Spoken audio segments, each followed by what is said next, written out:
Muli, magandang hapon sa inyong lahat at handa na tayo para sa jump ball. Ito muna yung first five ng magkabilang kupunan, Ginebra at Santa Lucia.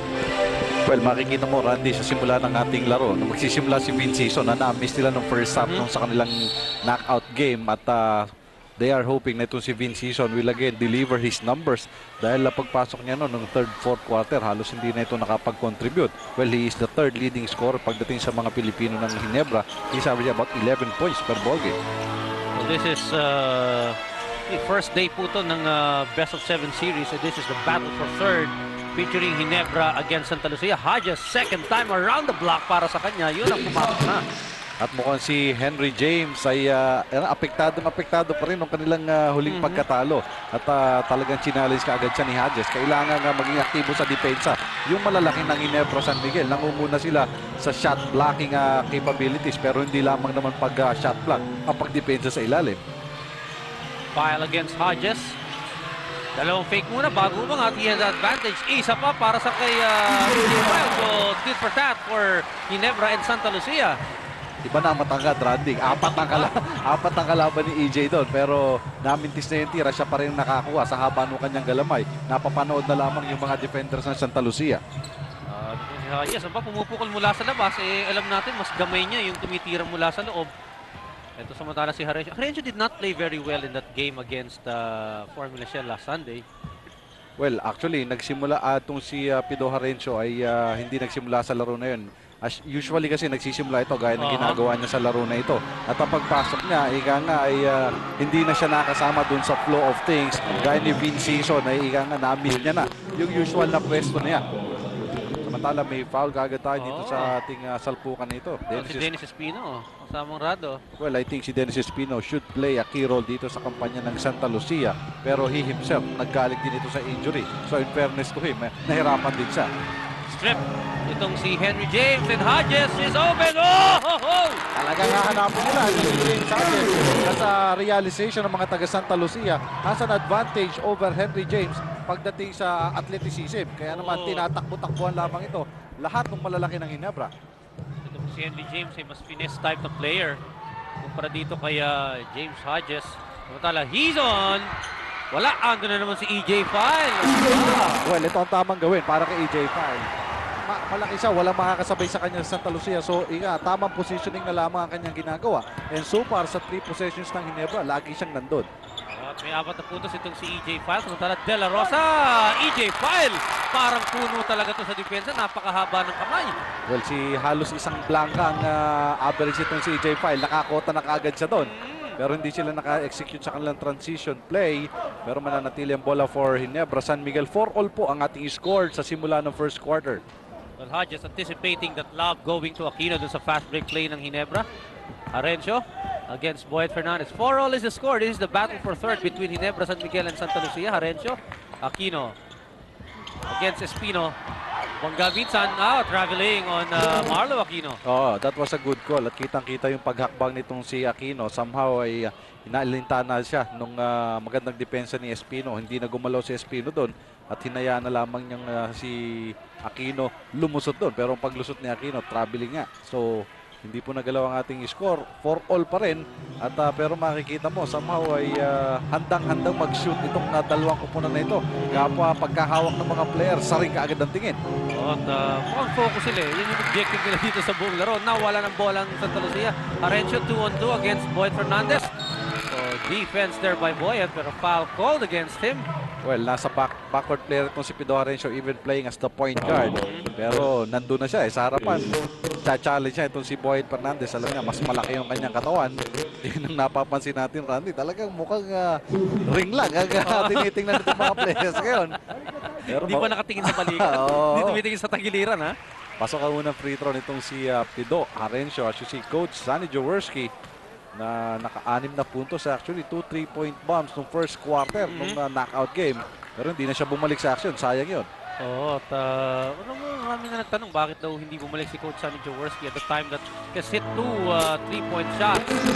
Pero yun po ay nangyari ng linggo. Kung doon tayo, history po yung pag-uusapan natin. Eto ang balikan natin. Ang laro ngayon na current 6-5. Santa Lucia labang po ng 1 point, 8-27.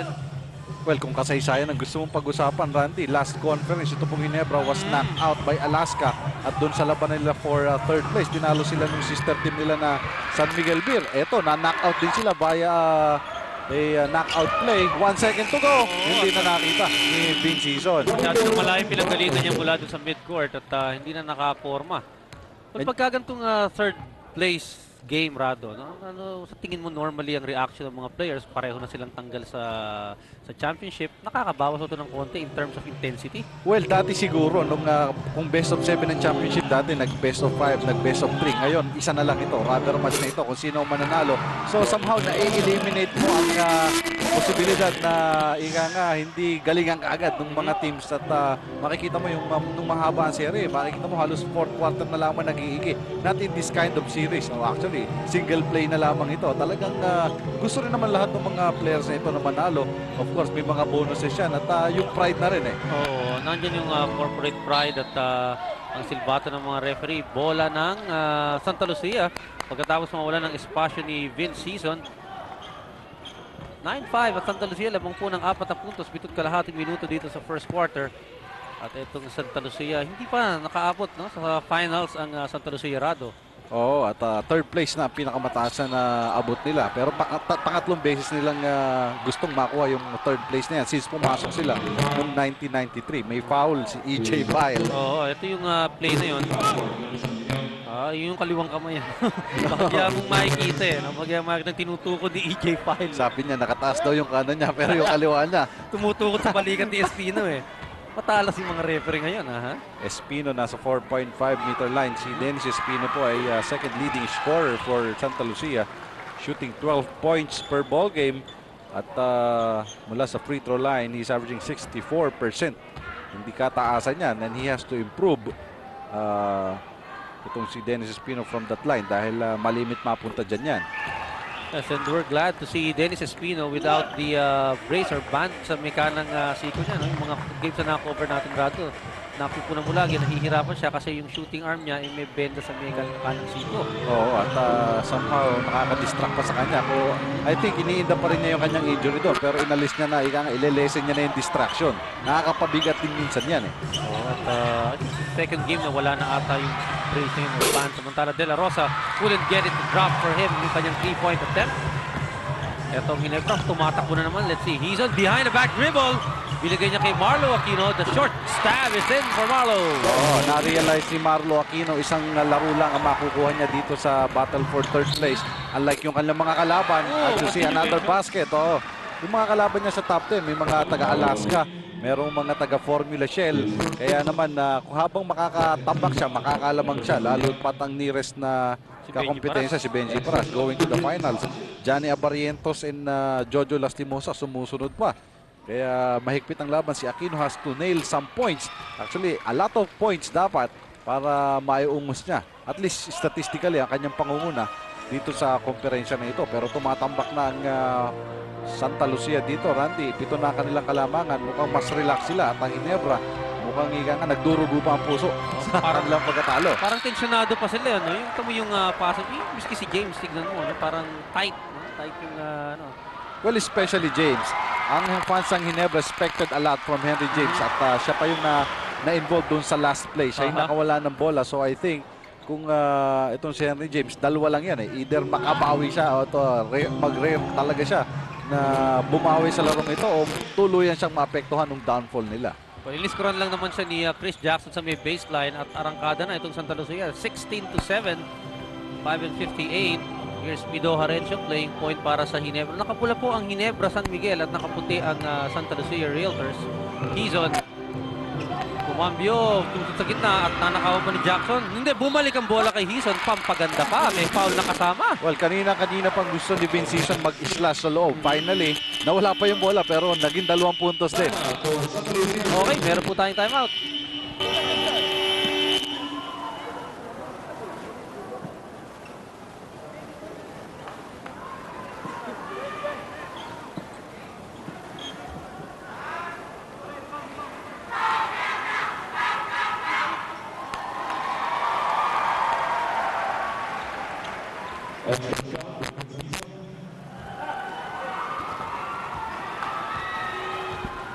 5:44 and he's on. Here's the bonus for him after being fouled and he converts the shot para sa Ginebra San Miguel. So down to 6 points ang lamang ng Santa Lucia. Well, turnover situation, 5-0 ang mga taga-Ginebra. Talagang hindi nag-iingat dun sa kanilang ball possession.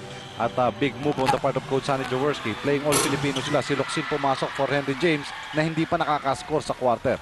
At particular dyan hindi makadepensa masyado itong si Henry James na gano'n naman lagi ang mukha ni Henry James, hindi umabasa yung emotion sa kanya. At dun sa choices na binigay natin sa kanya, mukhang down ng emotions itong si Henry James. At nakawala pa ang Santa Lucia and Hodges finishing off that steal by Chris Jackson mula sa kanilang backcourt. So 8 lamang ng Santa Lucia ngayon sa Ginebra. Dalawang James yung naglalaban ngayon. Yung isa apelyido na yung James, yung isa pangalan niya. Kaya mahirap pagtuloy-tuloy yun no? Si James Hodges ang kumakamada, may 9 na puntos. At si Hison mukhang diretsong tingin niya ngayon and his shooting arm has resulted into 5 points para sa Ginebra. Samantala, foul sa bahagi naman ng Ginebra laban kay James Hodges ang nangyari. Well, tumatakbo ang kupunan ng Santa Lucia sa puntong ito. At kung si EJ File ang humahabol sa inyong kalaban, may obviously malaki ang problema ng depensa ninyo.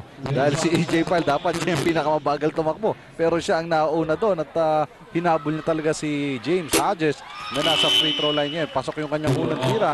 Sa fast break lang actually, nagkakalapit itong dalawang kupunan na ito. Ang Ginebra is number 1 in fast break points with 19 points. 15 fast break points lamang sa average ang mga taga Santa Lucia Realty sa lahat ng statistical department dito sa semifinals.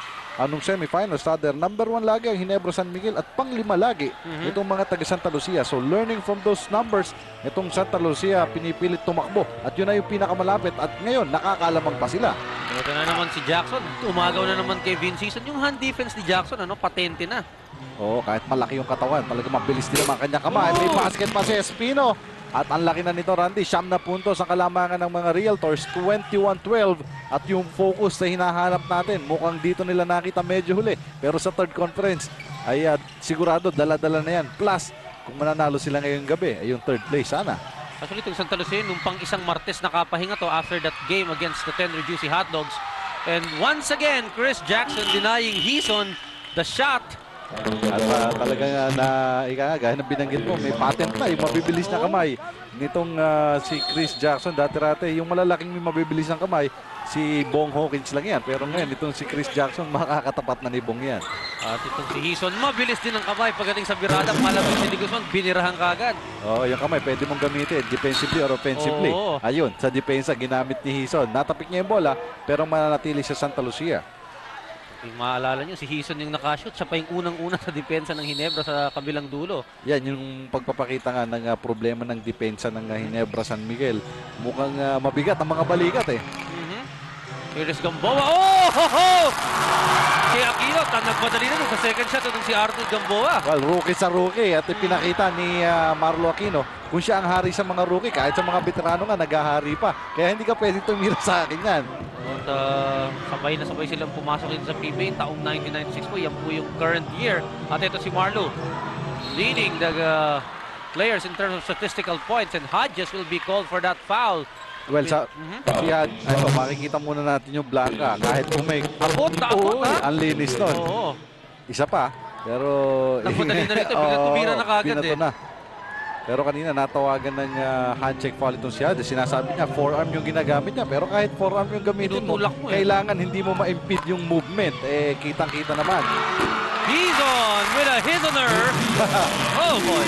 At siya, yung gaya na binabagit natin, binabawi niya yung pagkawala niya yung last game. 3-point shot. Foul si Hison. Talaga, aktibo-aktibo itong si Vince Hison. He's everywhere. Pwede po siya sapatos, pero yun ang brand na suot niya eh. Yun ang brand na suot niya. Eto, tignan mo muli natin yan. Itong si Diguzman, pabawi ka agad. At tumama si Hison sa paa ni Diguzman. So, 3 free throws para kay Andy Diguzman.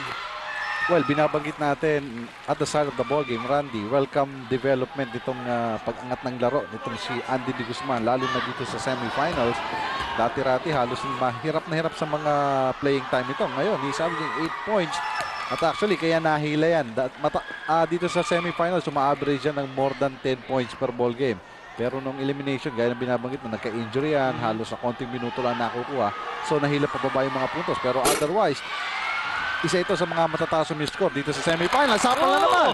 Talagang kuha ng Ginebra ang tiyempo nitong si Arnold Gamboa. He actually escaped Marlo Aquino but not Noli Locsin. 2 minutes and 59 sa first quarter. Timeout naman po ngayon ng Santa Lucia.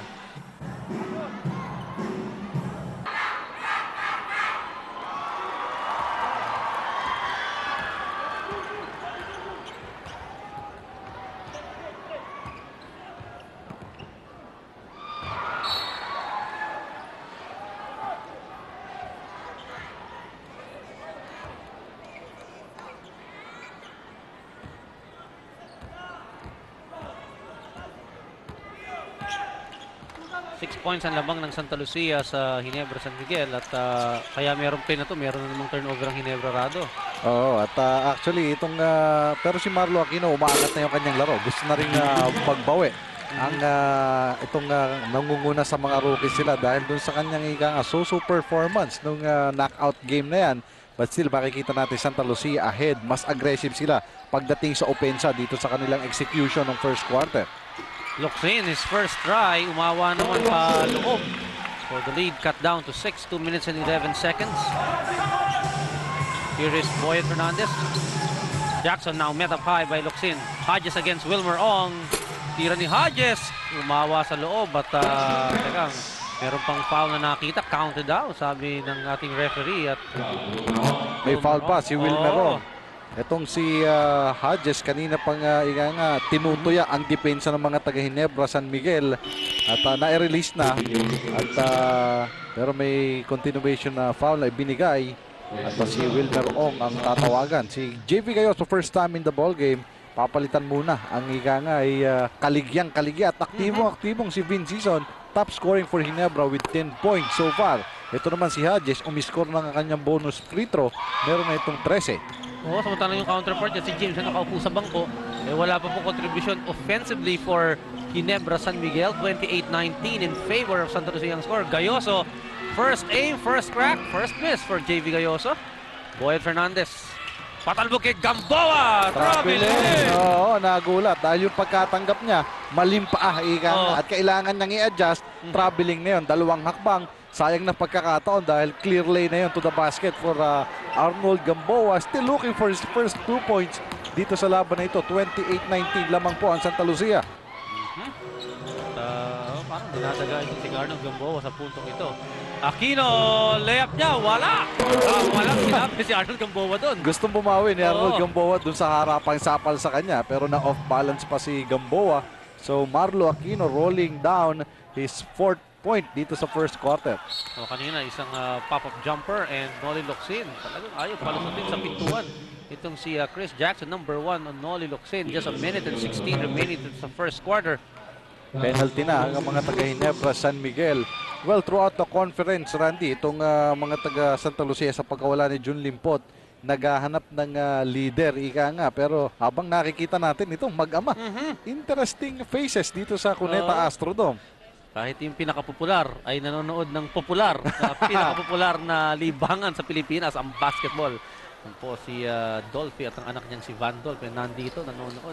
Nakaupo sila sa bahagi ng Ginebra. Meron ding mag-ama ron, pero parehong naka-uniforme. Yun.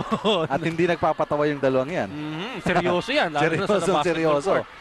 Puntala si Jackson. Napunta po sa kanya yung mintis niya. Fall away at aba ng isda. Itong si Chris Jackson Aquino, yung malaking isda doon, plap-plap na abot niya. Well, talaga napailing doon si Marlo Aquino. Si Chris Jackson po tumira ng free throw. Siya ang nakakuha ng rebound. Wala man lamang tumawid sa harapan niya para pigilin yung possibility na siya yung makakuha ng sarili niyang mintis. Yun ang nangyari at balik siya sa free throw line.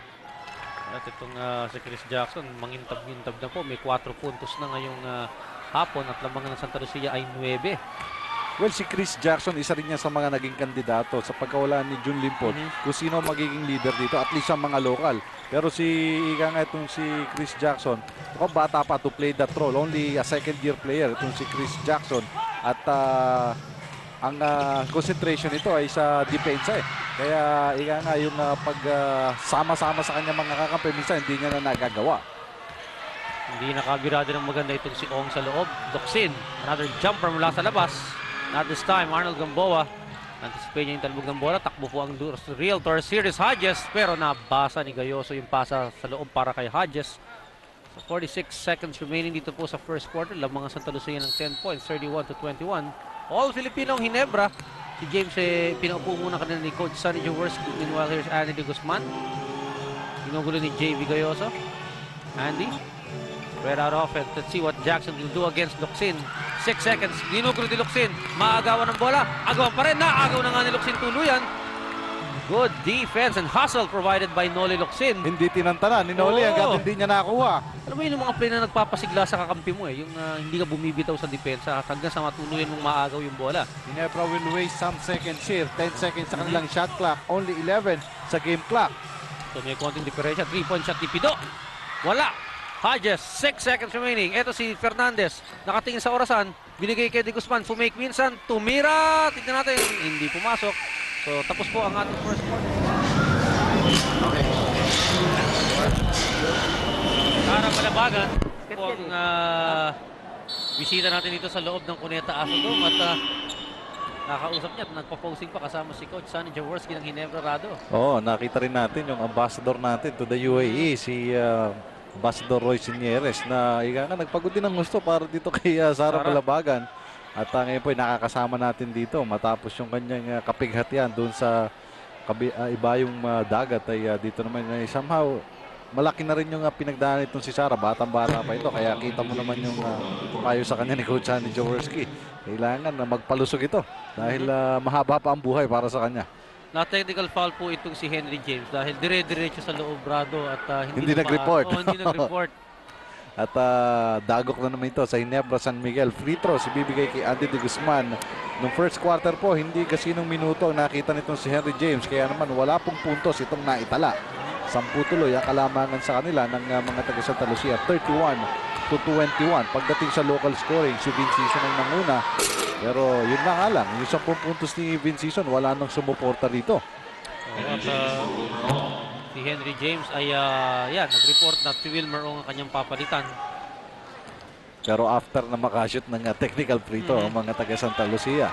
So sa pagbubukas po ng second quarter, lamang po ang Santa Lucia ng 11. Valdavid also in the ball game for Santa Lucia, for Ginebra and Esplana coming in for Boy Fernandez. James making up sa niya. Sige, nabangko ako ng matagal sa first quarter. Ito, bibira na ako. Pula ang kanyang uniforme pero binigyan siya ng luntiang hudyat nitong si Coach Sonny Jaworski. Green light, nahihiya siyang tumira pero sabi niya, kailangan tumira. Ikaw ang number 1 scorer natin. Kaya yun nga kanyang ginawa.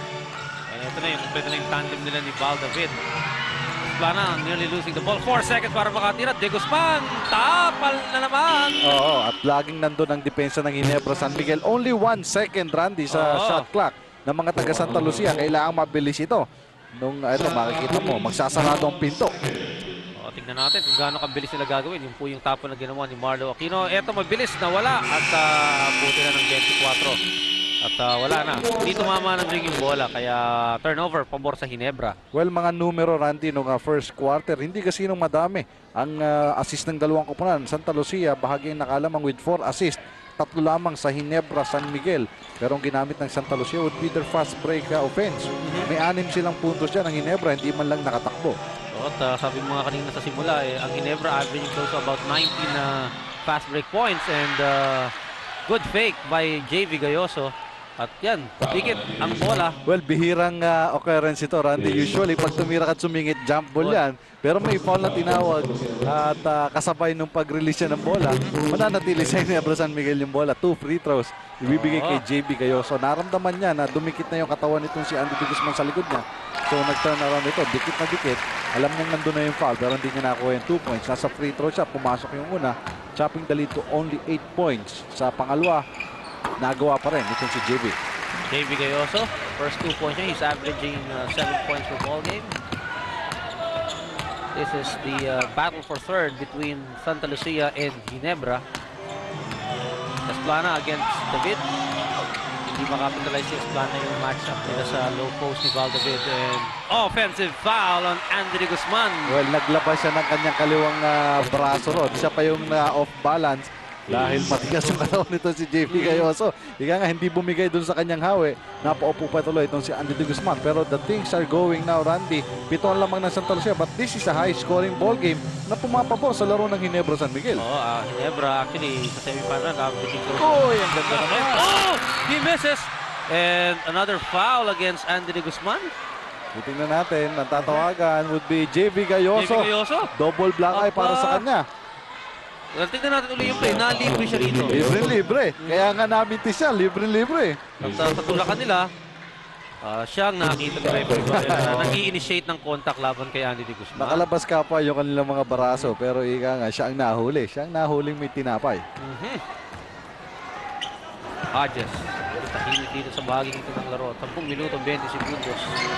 Ang Santa Rosa kanina pa lumalamang sa Ginebra. Patuloy ang score ni Hodges. Nabati ko lang na ng lamig. Itong pumuntos kagad itong si Hodges. Well, kita mo naman ang aggressiveness itong si Hodges. Pagbigay sa kanya ng bola, talaga hindi niya inaalintana. Kahit malalaki yung mga taga-Ginebra sa ilalim, tuloy pa rin. At nakukuha niya yung mga puntos. Nice pass! Oh!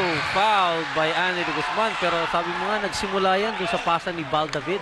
And nag-gallant effort on the part of Andy De Guzman. Dire-diretso sa upuan. At alam niya, papalitan na siya ni Roslyn De Rosa. Pero tingnan niyo, yung huling split second pass, ititira na lang, ibinigay pa. Yes, at etong si Noli Locsin. Well, he didn't play a very good game at all nung laro nung linggo. Look at his numbers, 59% rado sa At nung knockout game na yun, hindi pa rin natin maiwasang maalala, Randy. Mukhang Ginebra nakaramdam ng depensa ng Formula Shell. At Santa Lucia gusto mag-capitalize dun sa same tactic na yan. Pero ang Ginebra lumalapit na. Only an 8-point lead. David, paborting. Uy, ang lakas.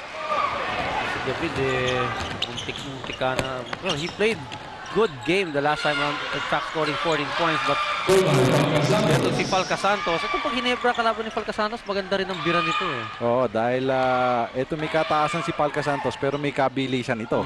So ang nakakatapat nito yung malalaki ang katawan sa Ginebra o matatangkad pero hindi makahabol sa kanya. At may tira pa sa labas itong si Falca Santos pero sa banggaan ng Dilocsin medyo hindi ata pabor para sa kanya yung timbang doon. Si Falca Santos tatawagan ng foul. Sa kanilang matchup na yan, maaaring mas mabilis nga itong si Nonoy pero sa sagasaan ay talagang nagunguna si Noli Locsin doon. Matatawagan siya ng foul, pangatlo na team foul ng Santa Lucia yan dito sa second quarter. At ginugulo pa ni Hodges ang inbound patungo kay Marlo Aquino, 9-26 dito po sa second quarter. Marlo Aquino hindi pa napapagtan. Bumangga minsan kay Hodges ang fake. Traveling. May traveling na. Actually, inangat pa niya yung paa. Ang daming steps to dahil akala niya nalibre na siya sa pagtapon nitong si Hodges who was actually acting it out para makakuha ng offensive foul. Hindi niya nakuha yung offensive foul pero nakuha niya yung turnover. Ito si Esplana. Binigay kay Noynoy Falca Santos. Falca Santos to De La Rosa. They've got 10 to shoot para sa Santa Rosa. And foul by JV Gayoso pressing De La Rosa. Well, tendency talaga ni JV Gayoso yan. Mahilig itong kumuha ng mga sundot. Pero higa nga, masyadong dangerous siyang pagsundot. Lalo pat higa nga, laging nakabukas yung baraso mo. Malakas yung tendency sumabit. Kaya nang nangyari. Esplana. First 2 points para kay Jerry Esplana of against Val David, 38-26. Si Jerry Esplana nag-a-average lamang ng 7 puntos dito pero maaari niyang gamitin yung kanyang bulk and experience against Val David. So para itong dalawa, bagong pasok pareho ito. Niloksin na ba? Marami siyang ginawa doon. Bukod pa sa kanyang katawan, nalusot niya itong si Falca Santos. Hodges going to Noynoy. Noynoy drawing out Locsin sa labas. 8.5. Santa Lucia by 10. Hodges against Aquino. Same play ito para kay Hodges, walang double team. Pero foul itong si Marlo Aquino. Oo, sumabit itong si Marlo Aquino. Masyadong madikit actually. Too close for comfort. Actually, off balance na itong si Hodges. Wala na nga halos tira itong si Hodges doon. Oo, nag-lean forward pa itong si Marlo Aquino. May contact talaga ron. Sabi nga nila, dapat na muna ng choice itong si Hodges. Wala, ang sitwasyon ko eh. Ang tanong na lang natin ito, babalik kaya sa isang taon itong si Hodges para sa Santa Lucia o para sa kanino mong kapunan. Mantala, error sa bahagi ng Santa Lucia. Falca Santos committing that error, turning the ball over to Ginebra. 38-28. Ang pinakamalaki pong lamang ng Santa Lucia ay 11 points. Ngayon ay 10 ang kanilang lamang sa Ginebra. Pero no way, Randy, ang Santa Lucia para mag-relax dito. Alam nila, Babalik ang Ginebra dyan. sa dami lalo na tumitira sa labas sa mga ito. Esplana! Ala naman!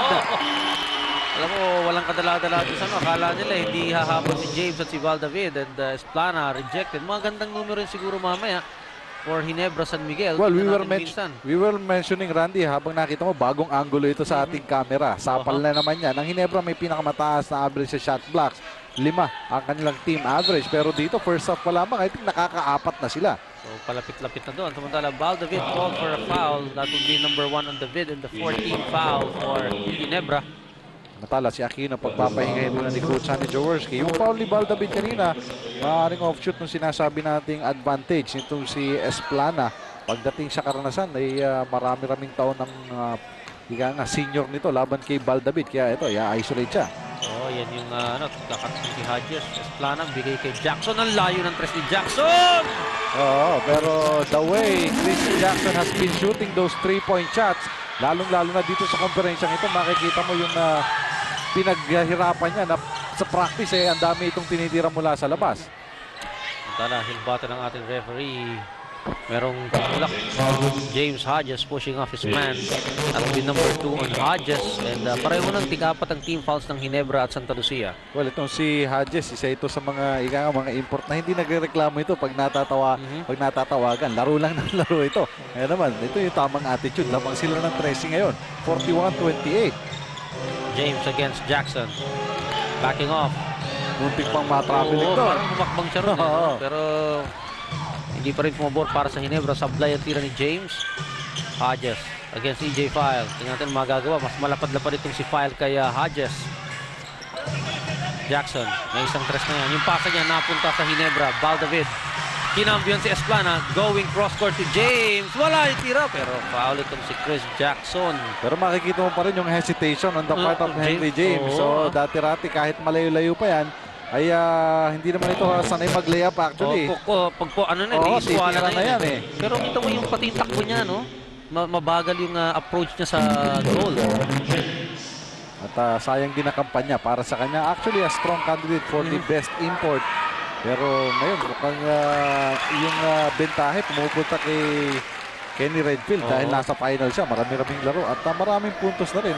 Ang actually, nakumpile itong si Kenny Redfield being an all-around player. More all-around actually than Henry James. Than any of the imports probably playing dito sa Governor's Cup.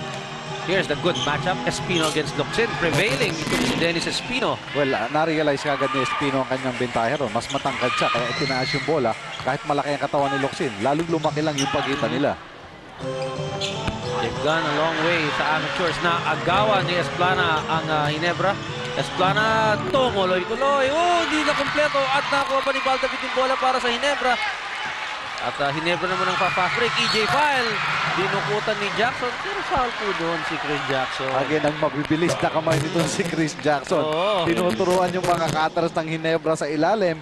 Although tumama sa braso yung kanyang tapik dito. Ito, tatapin. Ayun.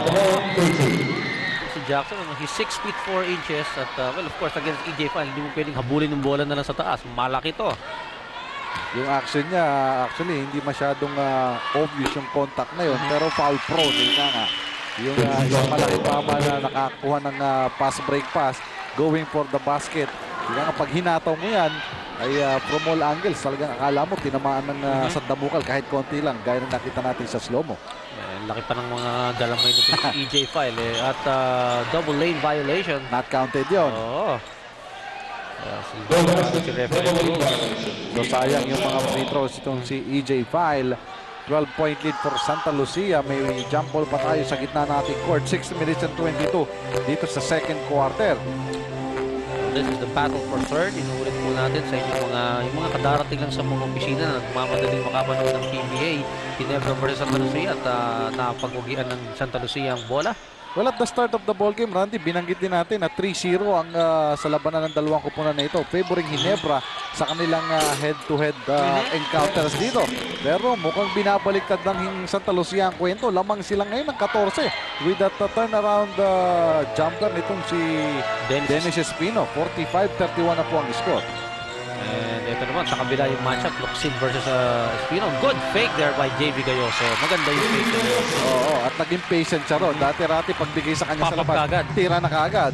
Doon, pinaluwag niya muna yung kanyang sarili. Mas nakalapit pa siya. At mas magandang view ng goal. Ito si Esplana. May screen mula kay Hodges. Tusok at pasok.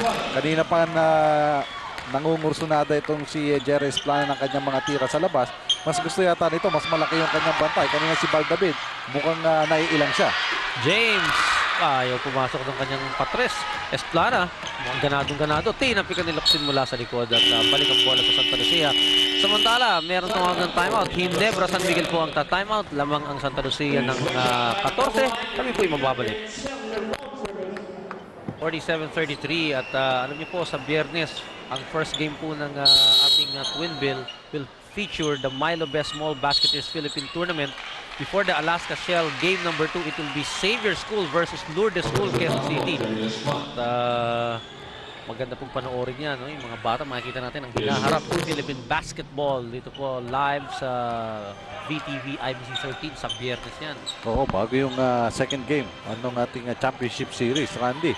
Matala, itong lumalayo itong Santa Lucia sapagkat yung mga baril ng Ginebra San Miguel mula sa labas, hindi pumapasok dito. At isang 3-point shot pa lang ang na-score nitong mga taga-Ginebra San Miguel. Kaya naman, malaki ang nami-miss nila rito. Lalo na itong si Henry James, hindi pa halos makascore. Only 4 points for their import. At malamya pa opensa ng Ginebra rito. Good! Give it goal! Pero hindi nakapasok si Esplana. Takbo na naman ng Ginebra. 4-45. 14-point advantage. The pass inside to Wilmer Ong, read by Jerry Esplana. Medyo dangerous yung pasa na yun. Nang mabagal yung kakampi niya, si Wilmer Ong, sapagkat samantala mabilis naman yung bantay mula sa likuran. Si Esplana nasundot. Although lumabas yung bola. Henry James. Ano ng pwesto. Ayaw pa rin! And Hodges tapping the ball to his side. So, Santa Lucia. Mukhang numero ng Ginebra dito po sa bahagi ito ng first half. Espino! Oh, yes! Basket count! At foul pa itong si JV Gayoso, sending Dennis Espino to the 4.5-meter line for the bonus shot. Well, yun ang pinagbayaran ng transition defense ng Ginebra. Mabagal ang pagbaba ni EJ File na iwanan yung kanyang tao. At yung reaction ng team defense ng Ginebra, hindi ganun katalas. Kaya naman si Henry James nahuli na rin sa pagbibigay ng depensa. Naka-score na si Espino, may foul pa ang mga taga-Ginebra. Pag na-shoot ito, malaki-laki, 17 ang kalamangan. At yun ang ginawa ni Espino, 50-33, 4 minutes and 24. Lumalayo ang Santa Lucia, Randy. At eto ngayon, nabagat mo sa Ginebra, yung mga baril nila mukhang bara-bara po ang baril ng Ginebra. Gayoso, quick on the gun. Oh, mabagal, walang biradang mahusay. Esplana nasa gitna, pasa sa kanan. Espino, maganda yung angle niya, pero wala. EJ File going to Hizon. Takbo na naman. Run ka ng laro po natin. Hizon, dire-diretso. Hindi pumasok. Merong foul po rin siya sa 4.5-meter line. Well, tanging si Hizon lamang ang may aggressive eye para dito sa mga taga-Ginebra San Miguel. Lahat ng mga kakampi niya talagang malamyang-malamya ang laro. Pero itong si Hizon, pagkapasok mo lang, sakit na kagad. Final nga lang siya pero may 2 free throws. 3 minutes and 57 ang natitira. Pero pinakamalaking lamang itong itinabak ng mga taga Santa Lucia. 17-point lead. This season sa free throw line. Malakas pa! Yan, si Van Dolph. Yan po ay may interview natin sa ating halftime showtime. Sama po ang The Cherries. Pero mamaya, abangan nyo si Van Dolph. Kita nyo naman yan. Mahilig na mahilig sa basketball. Sa PBA in particular. Well, nandun siya sa likod ng bench ng Ginebra San Miguel, ano? Alam mo na kung saan ang kumpanya. Oo.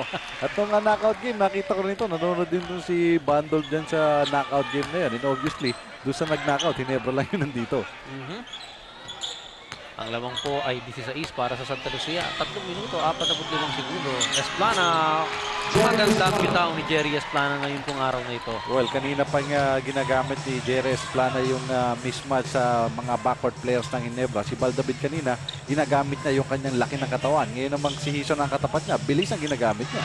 3-point attempt by Gayoso, won't go. Wilmer Ong, tignan natin, last touch si Ong. Bola ng Santa Lucia. Balikan ng mama. Matala, babalik si Marlo Aquino. Si Ong ilalabas, si Harencio papasok naman para dito kay GB Gayoso. At talagang sa kombinasyon, hindi pa rin makakuha ni Coach Sonny Jaworski. Although mukhang hindi kombinasyon ang problema niya, kundi yung temperament o yung mood ng kanyang mga players ngayon. Mukhang talagang binabanggit natin, emotionally low itong mga ito. Pagkatapos, kumbaga sabi mo, isang hakbang na lang And Locsin fouling Chris Jackson. Obviously, bukas yung depensa ng Ginebra sa loob at pinagpipiyesahan ng Santa Lucia ngayon. Second foul ni Locsin. Tingnan natin muli ang Rado. Well, yun ang aggressiveness nitong si Hodges. At pero naloko niya itong mga depensa ng mga taga-Ginebra. Bigla niyang ipinasa dito sa mamang nasa free throw line ngayon. At ayun lang ang nagawang pampigil ni Noli Locsin. Ang magmano. Eksakto kumbaga sakto sa bumbunan, Coach Adonis Guerra. Well, this is the very same way na nilaro ng Ginebra San Miguel dun sa battle for third place nila with San Miguel Beer nung All-Filipino Conference kung saan ay sila ay natalo. Kaya natapos sila ng All-Filipino fourth place sila. Dahil galing sila sa isang sayang din na knockout match So yung panghihinayang nila nadadala sa susunod na game. In-accentuate actually nung kanilang mga kalaban. Parang pinipili sa kanila, parang lalo pa silang dinadown at dinedepensa lang sila ng maigi. So nangunguna ngayon ng malayong-malayo itong mga taga Santa Lucia. Aquino still couldn't make it to fall against Chris Jackson and a jump ball between Marlo and Chris Jackson. 52 Santa Lucia, 34 Ginebra. We have a timeout.